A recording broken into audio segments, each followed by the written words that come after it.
Good morning class. Welcome back to my channel Bits and Bytes. Today I'm going to show you the next part of HTML. जो अब हमारा last जो videos थे दो, उसमें मैंने आपको बताया था कि हम कैसे HTML का कोडिंग स्टार्ट करते हैं, जिसमें मैंने आपको बताया था कि हम कैसे बैकग्राउंड कलर या कैसे आपके जो बैकग्राउंड में इमेज है या जो बैकग्राउंड में कलर है वो किस तरीके से शो किया जाता है। प्लस अपने दूसरे वीडियो में मैंने आपको बताया था कि हम टेबल्स वगैरह कैसे क्रिएट करते हैं, इमेजेस कैसे इंसर्ट करते हैं। आज का जो वीडियो है वो हमारे HTML का थर्ड सीरीज़ है। जो बाकी के दो सीरीज़ हैं उसका लिंक भी मैं इस डिस्क्रिप्शन बॉक्स में डाल दूंगी, आप उसमें जाकर देख सकते हैं। तो जो ये आज वाला हमारा वीडियो है उसमें मैं आपको बताऊंगी कि अगर हमें हाइपर लिंक करना है या अगर हमें एक ही विंडो में फ्रेम्स क्रिएट करने हैं, अलग अलग दो वेब पेजेस को इंसर्ट करना है जिसे हम फ्रेम्स बोलते हैं, तो हम कैसे कर सकते हैं। तो सबसे पहले हम स्टार्ट करेंगे हाइपर लिंक से। साथ ही साथ इसमें मैं आपको ये भी बताऊंगी कि ऑडियो और वीडियो टैग का यूज़ किस तरीके से किया जाता है। तो हम अपना जो वीडियो है वो स्टार्ट करते हैं। सबसे पहले हम बात करते हैं कि अगर हमें अपने जो वेब पेज है उसे हाइपर लिंक करना है, तो यहाँ पर अब देखिए पहला जो हमारा है HTML, हेड और टाइटल को अभी मैंने स्किप कर दिया है। दूसरा मैंने लिया हुआ है बॉडी। अब यहाँ पर सबसे पहले आपको क्या करना है कि जो हाइपर लिंक है उस हाइपर लिंक के लिए हम जो टैग इस्तेमाल करते हैं वो है हमारा एंकर टैग, जिसे हम ए से रिप्रेजेंट करते हैं। तो सबसे पहले हम लिखेंगे ए, देन हमें लिखना है href, जो बेसिकली पाथ शो करता है। यानी जैसे कि हम इमेज में src यूज़ करते हैं for giving the path of image, वैसे ही यहाँ पर हम href के थ्रू पाथ देते हैं किसका, आपके उस वेब पेज का जिस वेब पेज को आप लिंक करना चाहते हैं। तो यहाँ पर हम उसका पाथ सेलेक्ट करते हैं।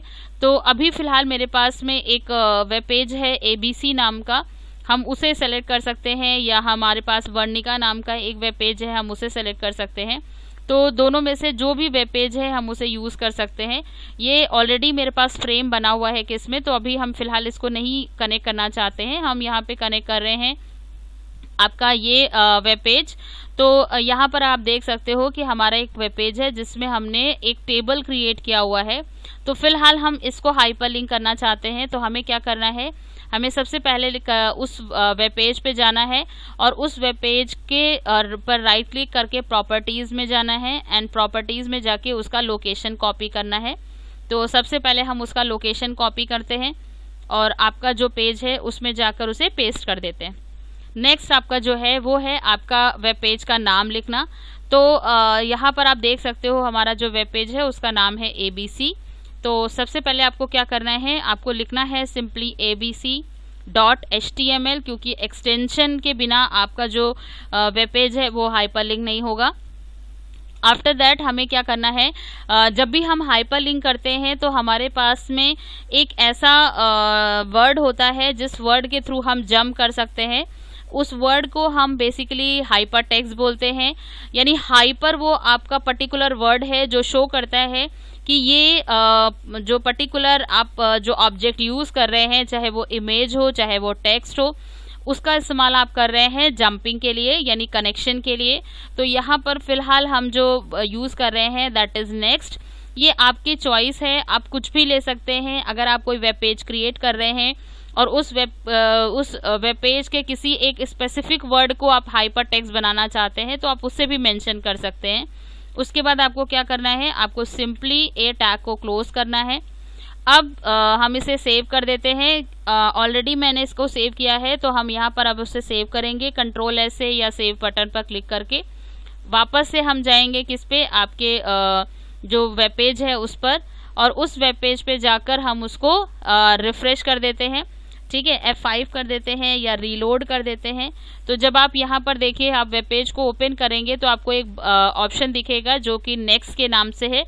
हम जैसे ही इसके ऊपर कर्सर लेकर जाते हैं तो ये हैंड शेप में चेंज हो जाता है। दिस इज़ द इंडिकेशन कि आपका जो टेक्स्ट है वो एक हाइपर टेक्स्ट है, नॉर्मल टेक्स्ट नहीं है या नॉर्मल वर्ड नहीं है। जब आप इस पर क्लिक करते हैं तो आपका देखिए दूसरा वेब पेज ओपन हो जाता है जहाँ पर टेबल बना हुआ है और ऊपर उसका नाम आ जाता है abc.html जो हमने हाइपर लिंक किया हुआ था। तो ये आपका वो सिंपल हाइपरलिंक है जो हम कर सकते हैं अगर हमें किसी भी वेब पेज को दूसरे वेब पेज से कनेक्ट करना है। अब हम बात करते हैं कि अगर हम टेक्स्ट का इस्तेमाल नहीं करना चाहते हैं, हम इमेजेस का इस्तेमाल करना चाहते हैं, यानी हम किसी इमेज को आइकन की फॉर्म में हम यूज़ करना चाहते हैं हाइपर इमेज की तरह, तो हम कैसे कर सकते हैं। तो क्योंकि लास्ट वीडियो में मैंने आपको बताया है इमेज कैसे इंसर्ट करते हैं, तो फिर से मैं आपको बता देती हूँ कि जो हम इमेज इंसर्ट करते हैं उसके लिए हम यूज़ करते हैं img src। तो हम img src लिखेंगे। उसके बाद हमें क्या करना है, उस इमेज का पाथ सेलेक्ट करना है जिस इमेज की अभी हम बात कर रहे थे। तो हम पिक्चर्स में जाएंगे, सैम्पल पिक्चर्स में जाते हैं हम, और किसी भी एक पिक्चर को हम सेलेक्ट करते हैं आपके इमेज के लिए। यहाँ पर वापस से हमें जाना है कहाँ पर, अपने सोर्स पे, उसको कॉपी करना है। अब कॉपी करने के बाद आपको मैंने पहले भी बताया है कि जब आप कॉपी करते हैं तो आपका लोकेशन कॉपी हो जाता है, लेकिन आपका जो नेम है फाइल का और एक्सटेंशन है वो कॉपी नहीं होता है। तो हमें क्या करना है, हमें वापस इमेज में जाना है, उसका नेम कॉपी करना है। आप चाहें तो यहाँ से देखकर खुद से भी लिख सकते हैं, या अगर आपके नाम में ऐसा कोई स्पेस वगैरह का यूज़ किया हुआ है जहाँ आपको लगता है कि अब गड़बड़ हो सकती है, तो आप उसे जाके डायरेक्टली पेस्ट भी कर सकते हैं।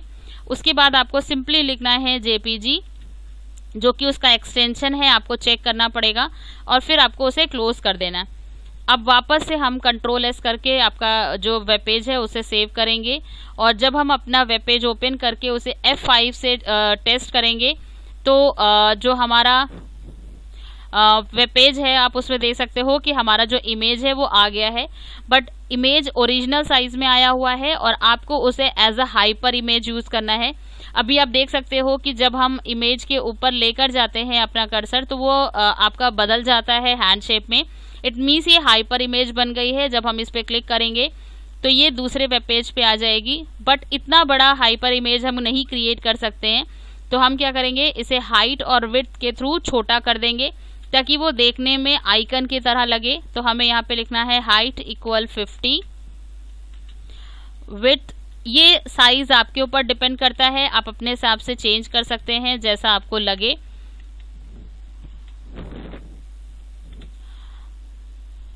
अब आप देखिए यहाँ पर आपका जो है वो आइकन की तरह बन गया है। अब आप इस पे क्लिक करेंगे तो ये आपका सेकेंड जो वेब पेज है उसको ओपन कर देगा। ठीक है, ये तो हो गया हमारा कि अगर हम कोई भी इमेज को हाइपर इमेज बनाना चाहते हैं तो हम कैसे बना सकते हैं। अब हम बात करते हैं कि अगर हम अपने जो वेब पेज है उस वेब पेज में ऑडियो या वीडियो लिंक करना चाहते हैं तब हम कैसे कर सकते हैं। तो अगर हम अपने क्योंकि आपको मालूम है कि जो आपका HTML है वो एक स्टैटिक वेब पेज है, तो उसमें हम जो भी ऑडियो या वीडियो इंसर्ट करते हैं तो वो as a hyperlink work करता है। यानी आपका जो वेब पेज है वो वेब पेज में आपका ऐड तो होता है लेकिन हाइपर लिंक की तरह ऐड होता है। तो उसके लिए हम जो टैग का इस्तेमाल करते हैं वो हम ऑडियो और वीडियो टैग का यूज़ करते हैं। तो सबसे पहले हम बात करेंगे ऑडियो टैग की। तो हमें क्या करना है, हमें सिंपल लिखना है ऑडियो, उसके बाद में लिखना है कंट्रोल्स, और उसके बाद हमें लिखना है SRC, यानी हमें वो पाथ लिखना है जिस पाथ के थ्रू हम उसे यूज़ करना चाह रहे हैं। तो यहाँ पर हम अगेन जैसे कि हमने इमेज को ओपन किया था वैसे ही हम वापस से म्यूज़िक पे जाके कोई भी म्यूज़िक सेलेक्ट कर लेते हैं। प्रॉपर्टीज़ में जाकर उसका लोकेशन कॉपी करते हैं। आपको लोकेशन पेस्ट करना है, देन बैकस्लैश करना है, और बैकस्लैश पे करके आपको क्या करना है, उसका नेम पेस्ट करना है प्लस एक्सटेंशन करना है। तो आपका जो एक्सटेंशन है वो आप देख सकते हो MP3 है। तो ये ध्यान आपको रखना पड़ेगा कि आपने MP3 फाइल लिया हुआ है .mp3, फिर आपने इसको क्लोज कर दिया। और ऑटो प्ले आपका एक मोड है जो आप लिख सकते हो। ऑटो प्ले का मतलब है वो ऑटोमेटिकली आ जाएगा आपके उस पर। ठीक है, फिर आप चाहें तो इसे स्लैश करके क्लोज कर सकते हैं। यहाँ पर आप देखिए, इसको हम रन करते हैं वापस से।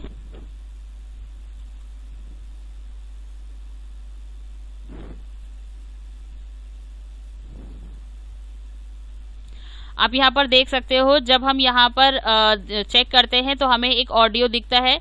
अगर हम इसे प्ले करेंगे तो आपका ये क्या होगा, जो ऑडियो है वो चलने लगेगा। आपको ये नंबर से पता चल रहा होगा कि ये ऑडियो चल रहा है। तो ये आपका बेसिकली ऑडियो टैग है। इसके थ्रू आप कहीं पर भी कोई भी ऑडियो आप ऐड कर सकते हैं। ठीक है, अब हम बात करते हैं कि अगर हम ऑडियो की बजाय हम किसी वीडियो को इंसर्ट करना चाहते हैं, तो सबसे पहले हमें क्या करना है कि इस ऑडियो की जगह हमें जो टैग यूज़ करना है वो वीडियो टैग यूज़ करना है। तो यहाँ पर हमने लिखा वीडियो कंट्रोल्स SRC, और जो आपका वीडियो है उस वीडियो को आपको सेलेक्ट करना है। तो हम एक वीडियो सेलेक्ट करते हैं।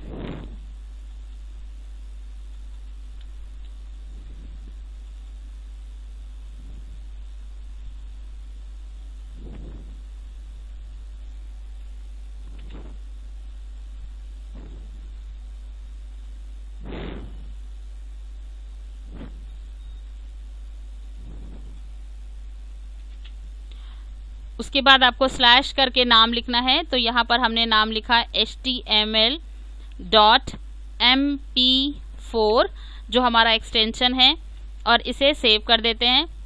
अब आप देखेंगे कि अब जहाँ पर आपका ऑडियो चल रहा था वहाँ पर आपका वीडियो चलने लगा। अब चाहे तो इसे रीसाइज भी कर सकते हैं।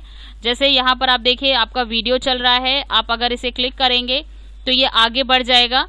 ठीक है, अगर आपको इसका साइज़ चेंज करना है तो आप इसका साइज़ भी चेंज कर सकते हैं। और साइज़ चेंज करने के लिए, जैसे हमने यहाँ इमेज में आपके 2 टैग यूज़ किए थे, 2 एट्रीब्यूट यूज़ किए थे, वैसे ही आप यहाँ पर भी एट्रीब्यूट यूज़ कर सकते हैं। तो यहाँ पर आपने 50-50 हम लिखेंगे तो बहुत छोटा हो जाएगा, तो हम इसे 200 फिलहाल कर देते हैं।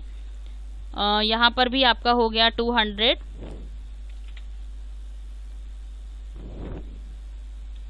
अब देखिए, आपका जो साइज़ है वो छोटा हो गया। जब आप इसे प्ले करेंगे तो आपको ये दिखेगा कि ये आगे बढ़ रहा है। ठीक है, ये हमारा हो गया ऑडियो और वीडियो टैग। अब जो हमारा नेक्स्ट है दैट इज़ फ्रेम।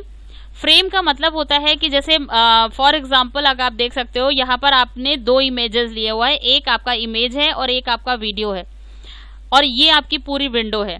तो अगर आप ये चाहते हो कि आपका जो एक विंडो है वो विंडो कई सारे सेक्शंस में डिवाइड हो जाए, तो उस सेक्शंस को डिवाइड करने के लिए हम किसका इस्तेमाल करते हैं, फ्रेम का इस्तेमाल करते हैं। ठीक है, अब फ्रेम में आपको ये याद रखना होता है, क्योंकि फ्रेम आप पूरी विंडो का कर रहे हैं, तो इस वजह से हम फ्रेम में बॉडी टैग का इस्तेमाल नहीं करते हैं। यानी आपको अगर फ्रेम का यूज़ करना है तो हम बॉडी टैग का यूज़ नहीं करेंगे। ठीक है, तो हम हेड और टाइटल हम लिख सकते हैं, बट हम बॉडी टैग का यूज़ नहीं करेंगे।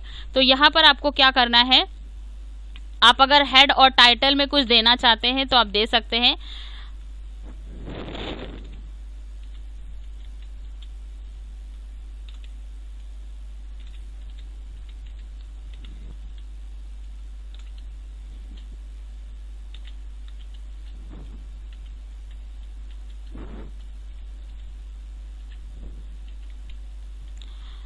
अब आपको पहले क्या करना है, टाइटल को क्लोज करना है, फिर हेड को क्लोज करना है, और अब आपको क्या करना है, आपको लिखना है फ्रेम सेट। जो टैग है वो आपका है फ्रेम सेट। ठीक है, तो आपने सबसे पहले लिखा फ्रेम सेट। अब आपको क्या करना है, जब आपका फ्रेम आप डिवाइड करेंगे तो आप या तो वर्टिकल डिवाइड कर सकते हैं या हॉरिजॉन्टल डिवाइड कर सकते हैं। अगर आप वर्टिकल डिवाइड करना चाहते हैं कि आपका फर्स्ट हाफ में वर्टिकली एक फ्रेम आए और दूसरा फ्रेम आपका वर्टिकली सेकेंड उसमें आए, तो आप उसे कॉलम्स के थ्रू कर सकते हैं। अगर आप हॉरिजॉन्टली डिफाइन करना चाहते हैं तो आप रोज के थ्रू कर सकते हैं। अभी मैं आपको दोनों ऑप्शन बता देती हूँ। देखिए, पहले हम क्या करते हैं, हम रोज मेंशन करते हैं, फ्रेम सेट रोज। इसके बाद आपको लिखना है कि आप जो स्क्रीन ले रहे हैं वो स्क्रीन आपकी कितनी साइज की आपको चाहिए। तो जैसे हमने मान लिया पहला जो हमारा फिलहाल हम ले रहे हैं कि हम दोनों जो स्क्रीन का साइज़ है वो 50-50% ले रहे हैं, तो हमने दोनों ही जगह लिख दिया आपका 50%। यानी हम 2 स्क्रीन क्रिएट करना चाहते हैं और दोनों को हम 50-50% ले रहे हैं। उसके बाद हमें नेक्स्ट क्या करना है, नेक्स्ट हमें लिखना है आपका फ्रेम्स। ठीक है, तो जो फ्रेम्स है आपके, वो फ्रेम में आपको लिखना है कि आप क्या URL मतलब कौन से आप वेब पेजेस को उसमें लिखना चाहते हैं, क्योंकि अगर आपने 2 वेब पेज क्रिएट किए हैं तो दोनों वेब पेज को आपको as a hyperlink mention करना पड़ेगा। अगर आपने उसे हाइपर लिंक की तरह मेंशन नहीं किया तो जो विंडोज़ में आप सेपरेशन दे रहे हैं उस सेपरेशन का आपको पता नहीं चलेगा कि आप किस तरीके से आप ये शो करेंगे कि हाँ आपने जो सेपरेशन है वो सेपरेशन कर दिया है। ठीक है, तो सबसे पहले हमारा जो पहला जो टैग था वो था हमारा फ्रेम सेट। अब हमें क्या करना है, पहले फ्रेम में हमें क्या लेना है, तो हमने फ्रेम लिखा, src लिखा इक्वल करके। अब किसी एक वेब पेज का जो भी आप वेब पेज चाहें, जैसे हमने यहाँ पर मान लिया दिया है, तो आपने क्या किया, यहाँ पर राइट क्लिक किया, properties, again the same process, आपने यहाँ से पाथ कॉपी किया और यहाँ पर जाकर आपने पेस्ट कर दिया। ठीक है, अब आपने स्लैश किया और नाम लिखा,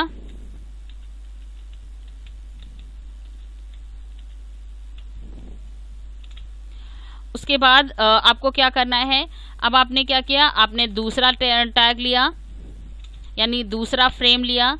अब जितने फ्रेम आपने सेट किए हैं, यानी यहाँ पर हमने 2 फ्रेम दिए हैं तो आप 2 फ्रेम के SRC देंगे। अगर आपने 3 दिया है तो 3 का देंगे, और अगर आपने 4 फ्रेम्स लिए हैं तो 4 फ्रेम्स के लिए 4 URL आपको क्रिएट करने पड़ेंगे। तो यहाँ पर दूसरा हम ले लेते हैं ABC,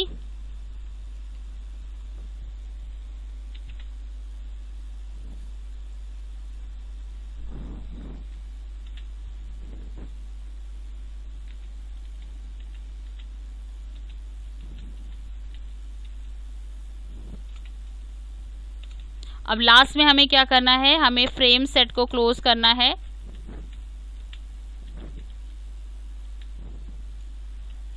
ठीक है, तो अब देखिए हमने सबसे पहले क्या किया, हमने सबसे पहले लिखा फ्रेम्स, उसके बाद में हमें क्या करना है, सबसे पहले हमने लिखा फ्रेम सेट, जहां पर हमने रो सेट किया है, यानी हम हॉरिजॉन्टल डिवाइड कर रहे हैं। फिर हम फ्रेम्स के थ्रू आपका क्या करते हैं, हम जो फ्रेम है उसको उसके पाथ को सेलेक्ट करते हैं, और इसको ये शो करने के लिए कि यहाँ पे ये क्लोज हो रहा है, हमें स्लैश यूज़ करना पड़ेगा, जो इस बात का इंडिकेशन होगा कि आपका जो टैग है वो यहाँ क्लोज हो रहा है।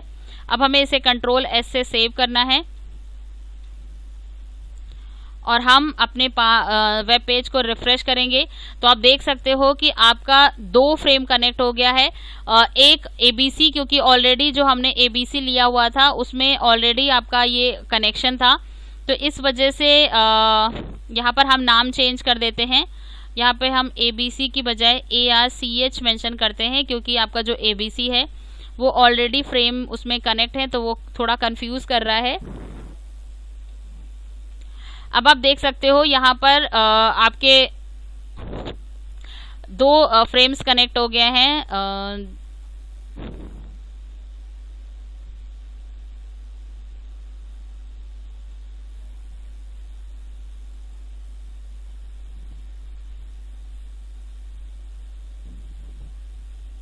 ओके, तो हमारा जो वर्णिका है उस वर्णिका में फ्रेम्स हैं, तो हम यहाँ पर नाम चेंज करके ABC कर देते हैं।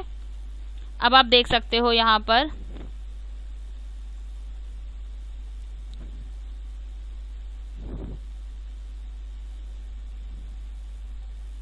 देखिए 2 फ्रेम्स कनेक्ट हो गए हैं। एक आपका पहला फ्रेम है जिसमें टेबल बना है और एक आपका दूसरा फ्रेम है जहां पर आपका इमेज है।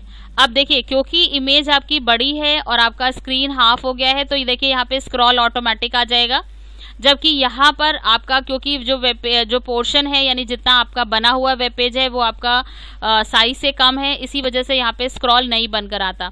अब देखिए आपको किसी भी एक पर्टिकुलर पे काम करना हो, जैसे आप नेक्स्ट पे क्लिक कर रहे हैं तो ये नेक्स्ट काम करेगा। ऐसे ही अगर यहाँ पर आपने यानी आप 2 स्क्रीन पर एक साथ काम कर सकते हैं अपने अकॉर्डिंग। अब देखिए यहाँ पर अपना काम कर रहा है। अगर हमने यहाँ पर हाइपरलिंक क्रिएट किया होता तो वो यहाँ पर भी आपका हाइपरलिंक वर्क करता। अब यही सेम चीज़ अगर हम रोज से हटाकर इसको कॉलम कर दें यानी कॉल्स कर दें तो आपका ये क्या होगा, अब आपका ये जो वर्टिकल जो आपका हॉरिजॉन्टल था वो हॉरिजॉन्टल की बजाय आपका जो सेपरेशन है वो वर्टिकल हो जाएगा। This is the only difference कि अगर हम रोज में अपना पार्टीशन फ्रेम क्रिएट करते हैं या अगर आपका कॉलम्स में करते हैं तो कैसे क्रिएट होगा। देखिए अब यहाँ पर भी वैसे ही यूज हो रहा है कि आपका जो एक विंडो है वो अब 2 सेपरेट विंडो में कन्वर्ट हो गया है, जिससे आप अलग अलग वर्क कर सकते हैं। आई होप कि आपको सारी चीज़ें क्लियर हो गई होंगी। ठीक है, तो प्लीज़ मेरा वीडियो लाइक कीजिए और सब्सक्राइब कीजिए, एंड अगर आपको अच्छा लगे तो आप कमेंट भी कर सकते हैं।